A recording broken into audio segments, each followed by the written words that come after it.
Hello again, everybody. Welcome to You Bet CaneSport with Lee Sterling, our weekly look at the Miami Hurricanes from the betting perspective. I'm Gary Furman, the publisher of CaneSport.com.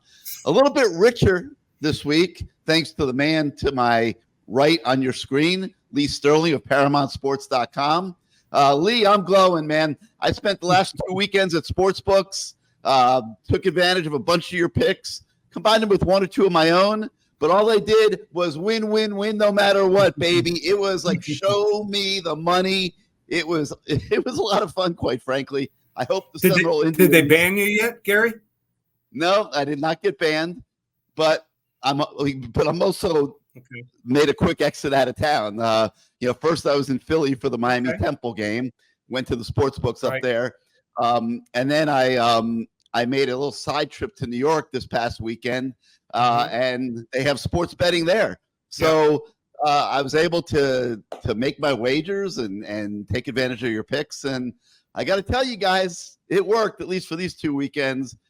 Things went very, very well. So I highly recommend Lee's service to you guys for obvious reasons. But first, let's talk a little bit about the Miami Hurricanes. They're coming off a bye week, spent a lot of time working on their own game. Before we talk about the Georgia Tech game in particularly, what is the general betting mindset when teams are on bye weeks and coming off of them? Some can be sluggish and not on top of their game. Others, I imagine, get better during their bye week. Well, you practice. I mean, usually you take off the weekend, that Friday, Saturday, Sunday. Less guys are getting treatments. They might have a weightlifting, things like that. But they needed, we had a bunch of guys on defense that needed the time. And we got a tough after Georgia Tech. I mean, anything can happen, but we got a tough stretch coming up with North Carolina the week after and Clemson. Sometimes, like I said, teams are sluggish. Sometimes, teams come out and they are like guns a-blazing. So I think Miami's going to continue to play well. I think the kids are buying in, not hearing any negativity. Even the kids that are sitting behind some of the starters and they might even be running third team, I think these kids know that the best kids are playing and they're buying in. When winning is fun. When you lose, look at the NFL injury list and also college football. Teams that lose, guys get injured more, they stay out longer, they bitch and moan. And when you win, even if you're second or third team, you're like, hey, I understand it. And you just want to be a part of it. So even if your parents are in your ear yapping, you tell them, listen, right now, someone's playing better. I'll get my chance. If you're winning, you'll get in, let's say, with a big lead against Georgia Tech. And if you can do what you can do, you'll get better, more playing time. So no trends. There's no rule with open weeks. You don't try to look for edges in that area. Now there's certain situations. It just depends, like on the coach. Like let's say Texas A&M had a bye week before Alabama. They're going to put in some new stuff. They're going to put in 2, 3, 4 trick plays. They'll scout. They'll look at the special teams even more in depth. They'll sit there and watch over every single punt. They'll watch every single player. So good coaches do well, usually off of a bye. Bad coaches, sometimes they lose their team. Their teams are out there partying, kids get in trouble. And like I said, then they come out flat. So I think Mario is going to continue a trend of doing well. Now, you mentioned the North Carolina game coming up a week from now. Do you factor in that when you're handicapping, like a team potentially looking ahead to a big game? Yeah, sometimes. Yeah. I mean, I would say North Carolina is big. Let's say Miami was the second best team in the ACC the last 5-6 years, and they were playing North Carolina. Then you got to look ahead, or the coach. I love betting wise, we're not talking about how teams perform, but I love betting wise when a coach came from a former school. They always got a chip on their shoulder. They can say whatever they want. So let's say an offensive coordinator was fired at one school, or He was the head coach, was fired, and he's hired as an offensive coordinator at the new school, and he's playing his old school the first year. Trust me, he spent at least a couple weeks this summer looking over every film and in any way he can to get back at that school. It's just normal. It's the way people react. Right. All right. Well, I don't believe any Miami assistants have come from Georgia Tech. No. The athletic director used to be at Georgia Tech, Dan Radakovich, but he went to Clemson, so that probably doesn't qualify. So I don't think there's any edge there. This is just purely football team against football team. Miami, a 21-point favorite on Saturday night at home at Hard Rock Stadium. It's Miami Knights. They're hoping for a decent crowd to create a great atmosphere. They're going to have a lot of really good recruits there. Miami is hoping this game turns into a celebration where they will be highly motivated to put up a lot of points this weekend. Lee, how do you see this Miami-Georgia Tech game? So it looks like it'll be Haynes King, the quarterback for Georgia Tech. If you remember the name, he was going to be the starter last year when they played Texas A&M. He was benched for Max Johnson. And there's some times where you watch him, Gary, and you're like, wow, he can throw a beautiful bomb like right in there. He's fast. He's very athletic, but he makes at least one, usually two really bonehead plays. He'll, just try to, instead of taking a sack, throw the ball at the last second right to a defender, misread a coverage. You're going to get a couple shots at him. Now, I've noticed in a couple of their games, I watched every one of their games, made some notes here. They will take a shot. I don't know if it's going to be this game. They took a shot in the last game when they played, I think it was Northern Illinois.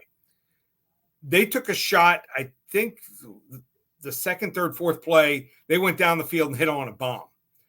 And they had a nice lead. Looks like they were going to pull away from Northern Illinois. Northern Illinois had a transfer quarterback from Missouri and a bunch of other transfers. So if you looked on paper, you're like, oh, they're going to run away with it. When they started off the game, Northern Illinois clicked. They had the old Missouri quarterback. They had a bunch of transfers from all over, some good schools. And so does Georgia Tech. They got four receivers. They got some small guys, some 5'8", 5'9". I think go 5'8", 5'9", 5'10", and 6'1" of their top four receivers. I think the receivers are decent. The running backs, nothing special. Offensive line, they give up a ton of sacks. So I think, they'll probably score 14, 17 points just because Haynes King is going to run for some first down, hit on some passes. He's athletic. Like I said, he's going to be the starter. I mean, Jimbo Fisher, I don't know whether Jimbo was sleeping with his mom, his mom, Haynes King's mom or something, but he loved Haynes King. It was scary. I mean, if you look now at Connor Wegman and Max Johnson, they're better quarterbacks than Haynes King, but Haynes King flashes, but he loved the guy. I don't know what it was. He was not looking at anyone else till he just totally failed. And I think he must have had a meltdown. Something happened because he was never to be seen or heard from again.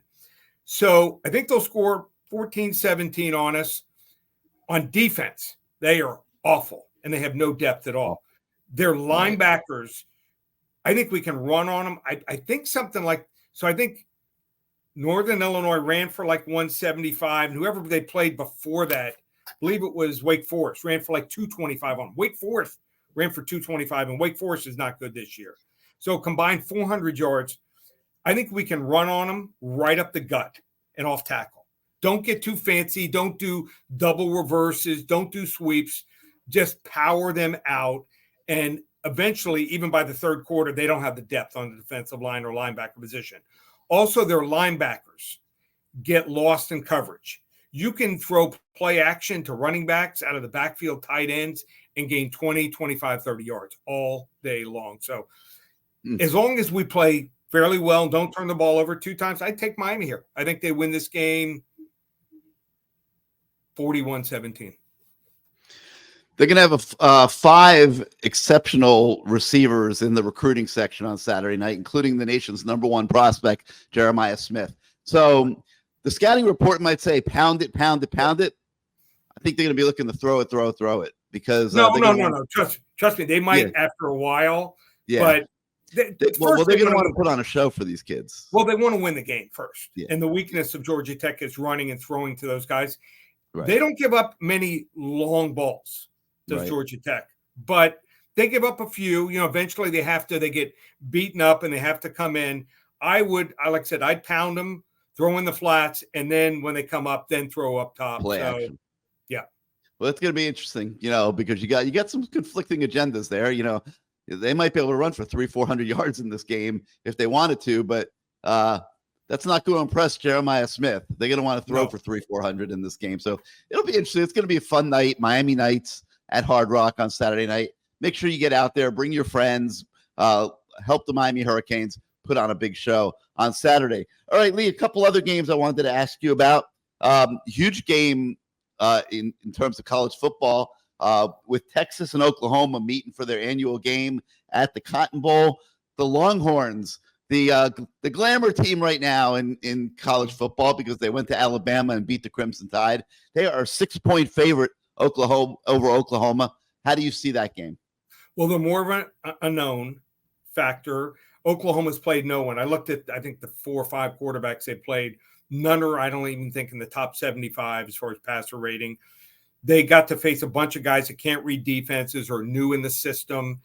And, I mean, every year, Oklahoma's defense starts great and fails. Last year, they gave up 30 yards per game. I think they have 5 or 6 returning starters.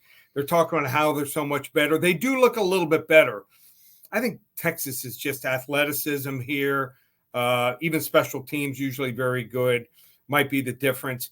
Now, Oklahoma's won 7 of the last 10, but Texas has covered 7 of the last 10. So some conflicting stuff. Generally, the underdog is the play.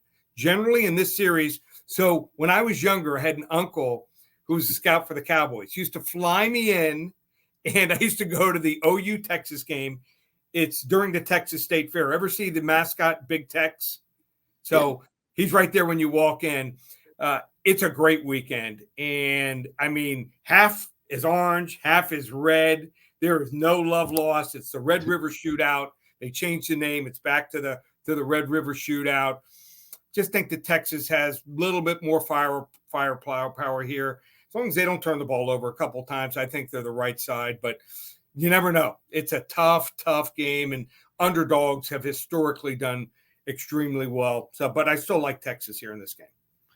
Okay, and another game that I'm really interested in that I think is really intriguing is Alabama going into Texas A&M. The Crimson Tide are 2.5-point favorites. Jimbo Fisher's team has been playing good football since they left Hard Rock Stadium with a frown on their faces, the victims of the Miami Hurricanes. What happens in Alabama, Texas A&M this weekend? So I think Texas A&M is going to be that team. So I actually gave them out to my clients 2 weeks ago. I told you about the game. I felt that they were going to dominate Auburn. The score was only 27-10. Auburn's only touchdown was a scoop and score fumble from one of the running backs. So I think A&M's on a mission. In a way, we might have done them a favor, might have lit them on fire. If they would have gone into this game undefeated, I might look at Alabama. I think they're a different team now. Max Johnson's a little bit different quarterback. Doesn't make many mistakes at all. Can run if he needs to. They're more tested, in my opinion, than Alabama. I think they have 3 really good receivers in Alabama. Nothing special. And their off defensive line, since that game, has really come on. They dominated that game against Auburn and dominated Arkansas. So not running the ball real well, was some people were like, well, we didn't run the ball. We passed on Texas A&M. No one's running on Texas A&M now, and they're actually getting to the quarterback. So their defensive line, I think that there was some stat I saw, something like they might be number 1 in yards, number of yards per loss. So they are really getting to the quarterback and getting penetration on defense here. You know one thing, Nick Saban and Jimbo Fisher, remember in the offseason, Nick said that he buys his team. So, they used to coach together. But I will say this, they're not going to be making plans on where they're going to meet for summer vacation together. No, absolutely not. Families. So I think home field matters a little bit here. A&M won here in 2021 here. I think Alabama's down a few notches here. I like the experience of Max Johnson here, and I think that that, like I said, A&M's a different team. We did them in a way a favor. I'll take A&M here. Wrong team favored. They're getting 2.5. They went outright 24-20. All right, Lee. If people want to get in on this Paramount Sports game, what do they need to do? Do you have any specials this week? Okay, so it's been an incredible run. You got the last 2 weeks of it, but the last 4 weeks, we are 34-12-1. I don't know anyone who's documented that kind of record. In fact, we are right now 40-17. I ignored the 12. I do lose. I lose some games, but we're 40-17-1 since the start of the preseason. So exactly 2 months from yesterday, it's been an incredible run. So you want to hop on board. We don't call it October. Call it Locktober. Use coupon code SAVE100, just $297 for 4 weeks of my phone service. It's where we rate the games from 10 to 50 units. And on top of going 40-17-1 and 34-12-1 the last 4 weeks, I've released 4 games from 35 units to 50 units. My biggest plays, all 4 have won. So in reality, it's actually a better record than that. Those are like double plays. So it's almost like going 44-17-1 or 38-12-1. So anyone wants to come on board, go to the website, ParamountSports.com. Everything's self-explanatory there. If you have any questions, you can call me at the office. I pick up a lot of times. 800-400-9741. All right, Lee, study up on North Carolina, man. We got a big game next week that we'll be breaking down, and looking forward to speaking to you again then. So for Lee Sterling, I'm Gary Furman. Thank you so much for joining us for You Bet CaneSport this week. We'll see you next week, everybody.